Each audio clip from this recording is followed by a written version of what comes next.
Video में ये हमारी शादी ब्याह की जो है ना स्वीट है।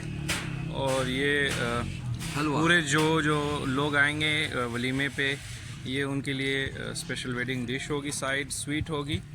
और ये इस पे जो है ना, ये हमारे भाई साहब इसमें अशरफियाँ वगैरह डाल रहे हैं और ये बहुत ही लजीज होती है। इसको हम रिशा कहते हैं और इससे पहले भी आप 2 वीडियोस देख चुके हैं। और ये हमारे करनेल अंकल हैं, इसको पता ही नहीं है, दुनिया ने हमारी 40 लाख लोगों ने हमारी वीडियोस देख ली है। और ये हम दोबारा आपके लिए स्पेशल बना रहे हैं ताकि आप लोगों को पता चले हमारे पठान लोग किस तरह की स्वीट डिशेस बनाते हैं। और ह्यूज अमाउंट में बल्क क्वांटिटी में हम इसको तैयार करते हैं। भाई इसमें कितना लीटर दूध डला है? 50 अच्छा।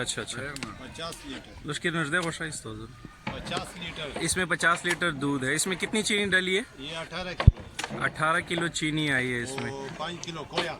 5 किलो खोया। इसको कितने लोग खा सकेंगे? मैक्सिमम 500 आदमी इसको खा सकेंगे आराम से। अच्छा। इसके अलावा भी आप बनाएंगे अभी?